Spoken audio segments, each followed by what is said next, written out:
اور اس فیسلٹی کے قریب اترنے کی کوشش کی گئی جس کے بارے میں امریکہ کو لگتا تھا کہ یہ فیسلٹی ہے۔ وہاں پر جب امریکی فوجی اترے تو وہاں پر بہت ہی بڑے پیمانے پر ایرانی پاسداران انقلاب کی جانب سے ان پر حملہ کیا گیا، اور ایک ایسا حملہ تھا جس کے بعد اصفہان کا جو صحرا تھا وہ ایک قبرستان کا منظر پیش کر رہا تھا۔ وہاں پہ امریکی طیارے ہر طرف پرزوں کی صورت میں پرخچے اڑ گئے تھے اور وہ بکھرے پڑے تھے، اور وہاں سے بمشکل وہ ایک طیارے کے ذریعے وہاں سے بھاگے، اور خود بہت سے طیارے خود امریکی فوج کو وہاں پر تباہ کرنے پڑے تاکہ کچھ اہم ڈاکیومنٹس، کچھ اہم جو مواد ہے وہ ایرانی فورسز کے ہاتھوں میں نہ لگے۔ لیکن ایرانی فورسز نے پھر بھی وہاں سے C-130 طیارہ اور اس کے بہت سے پرزے جو ہیں وہ حاصل کر لیے، اور اب اس کے بارے میں کہا جا رہا ہے کہ اس کو ریورس انجینئرنگ کے ذریعے ایک C-130 طیارہ بھی تیار کرنے کی کوششوں میں ایران کے انجینئرز اس وقت لگے ہوئے ہیں۔ جو اصفہان کا میدان تھا وہ اس لیے بھی گرم کیا گیا تھا کہ وہاں سے اترنے کے بعد ان کو جانا تھا ان ٹنلز کے اندر جن راستوں کے ذریعے وہ ایک فیسلٹی تک پہنچ سکتے تھے، اور وہاں پہ فیسلٹی پہ پہنچنے کے بعد وہاں سے جو افزودہ ہوا تھا یورینیم، جو ایٹمی ہتھیار استعمال کرنے کے لیے بہت کافی ہوتا ہے، وہ وہاں سے اٹھا کے لانا تھا۔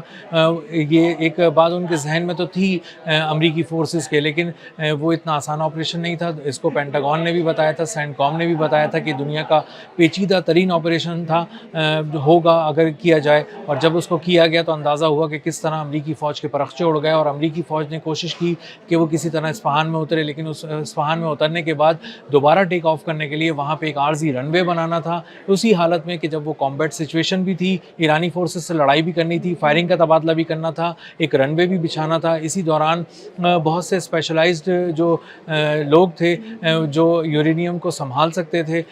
وہ اندر جانا تھا، ان کو ان ٹنلز کے ذریعے راستہ بھی تلاش کرنا تھا، پہنچنا بھی تھا، وہاں پہ یورینیم کو ڈھونڈنا بھی تھا، اور وہاں سے یورینیم کو اٹھا کے لانا تھا، اور واپس لانے کے بعد اپنا ایئر لفٹ کر کے اس کو امریکہ یا کسی مشرق وسطیٰ کی بیس تک پہنچانا تھا پہلے، اس کے بعد اس کو امریکہ لے جانا تھا۔ یہ ایک ہالی ووڈ کی مووی کا سین تو لگتا تھا، لیکن جب امریکی فوج وہاں پہ اتری تو اس کو اندازہ ہوا کہ یہ عملی طور پر ایک انتہائی ناکام منصوبہ تھا جو تیار کیا گیا تھا، اور ان کو ایک ایسے مقام پر بھیج دیا گیا تھا جہاں ان کا مقابلہ ہر طرف سے آنے والی گولیوں کی بوچھاڑ سے تھا، راکٹس اور بموں کی بوچھاڑ سے تھا، اور اس کے لیے بہت ہی تیاری کی ہوئی تھی۔ شارٹ رینج کے بیلسٹک میزائل بھی ایران نے تیار کیے ہوئے تھے، اسی ایک دن کے لیے جب اس وہاں پر آنا تھا کسی کو، اور اس کی زمین پہ قدم رکھ کر اس کے یورینیم تک پہنچنے کی ناپاک کوشش کرنی تھی۔ تو امریکہ نے جب یہ کوشش کی تو اس کو ایک غیر معمولی قسم کا نقصان پہنچا، اس حد تک کہ اس کے $800 ملین کے طیارے، ڈرونز، ہیلی کاپٹرز سب ملیم میٹ ہو گئے، پرخچے اس کے اڑ گئے، اور وہ اصفہان کا جو صحرا تھا وہ امریکی طیاروں کا قبرستان بن گیا۔ اور خود ڈونلڈ ٹرمپ کو اس بات کی بریفنگ دی گئی کہ یہ ایک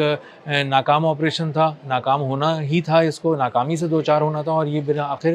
ناکام ہو گیا۔ تو اب اس کے بارے میں نہ سوچا جائے کہ کسی طرح پہ ہم ایران کا یورینیم حاصل کر سکتے ہیں۔ جب انہوں نے یہ دیکھا تو اس کے بعد انہیں اندازہ ہوا کہ وہ اب یہاں سے اس طرح سے یورینیم اٹھا کے نہیں لے جا سکتے۔ اب ان کے پاس ایک ہی طریقہ تھا کہ وہ کسی طرح آبنائے ہرمز سے خاک جزیرے اور اس طرف داخل ہوں اور کسی اور فیسلٹی کو تلاش کریں اور مختلف جگہوں پہ جا کے وہاں پہ آپریشنز کریں، لیکن اس کو بھی ایرانی پاسداران انقلاب نے اس کے حوالے سے بھی اتنی مؤثر و منظم حکمت عملی تیار کی ہوئی تھی کہ وہاں پر امریکہ جو ہے اس کی دال وہاں پہ بھی نہیں گلی، اور وہ وہاں کسی قسم کے جزیرے پر بھی حملہ نہیں کر سکا۔ ایران کی جانب سے ایٹمی ہتھیار بنانے کی دھمکی ایک ایسے وقت میں آئی ہے جب امریکہ مکمل طور پر اصفہان میں ناکام ہو چکا ہے۔ اس کے علاوہ اس کے پاس کوئی اور آپشن بھی نہیں ہے کہ وہ کسی طرح ایران کو راضی کرے کہ وہ اپنا یورینیم ان کے حوالے کرے، اور ایران نے چونکہ صاف الفاظ میں انکار کر دیا ہے، اس کے بعد امریکہ کے پاس کوئی بہت آپشن باقی نہیں بچے ہیں۔ اب امریکہ یہی سوچ رہا ہے کہ مختلف جارڈن سے، اردن کی طرف سے یا اسرائیل کی طرف سے کسی طرح حملہ کرنے کی ایک منظم کوشش کرے، اور ایک بار اور یہ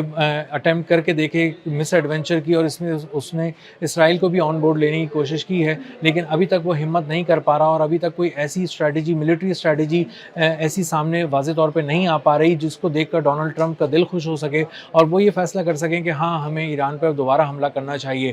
جب وہ ایئر اسٹرائکس کا سوچتے ہیں تو ان کو اندازہ ہوتا ہے کہ وہاں تک ان کے طیارے نہیں جا سکتے، ریفیولنگ ٹینکرز کی ان کو ضرورت ہے، اور ایک ریفیولنگ ٹینکر ان کا اسٹریٹ آف ہارموز کے پاس سے غائب ہو چکا ہے، KC-1 135 جس کے بعد انہیں اندازہ ہے کہ وہ ایک ایئر آپریشن بہت اچھی طرح نہیں چلا سکتے. اس کے علاوہ جو انفراریڈ ٹیکنالوجی ہے اس کے ذریعے بھی بہت سے طیاروں کا شکار اب ایران آسانی سے کر سکتا ہے, جو جدید طیارے تھے جو امریکہ کا غرور تھے. اس لیے فضائی آپریشن کے بارے میں تو بالکل بھی کوئی کانفیڈنس سے بات نہیں کر پا رہا امریکہ میں, اور بحری طور پہ بھی امریکہ ناکام ہو چکا ہے, سمندروں میں ناکام ہو چکا ہے, اور اب کسی ایسی حکمت عملی کی تلاش میں جس کے ذریعے یہ اندازہ ہو سکے کہ امریکہ اگر اب حملہ کرے گا تو کسی طرح کامیاب ہو جائے گا. لیکن ایران نے اپنا ہدف اور اپنا سرپرائز ایک بار پھر سامنے رکھ دیا امریکہ کے, اور کہا ہے کہ اگر فوری طور پہ امریکہ کوئی حملہ کرتا ہے, اسرائیل کے ساتھ مل کر کوئی حملہ کرتا ہے اور ایران کو نقصان پہنچانے کی کوشش کرتا ہے, یا اس کی انسٹالیشنز کو نقصان پہنچاتا ہے, اس کی اسٹریٹجک کسی لوکیشن کو ہٹ کرنے کی کوشش کرتا ہے, تو ایران نہ صرف مؤثر جواب دے گا, منہ توڑ جواب دے گا,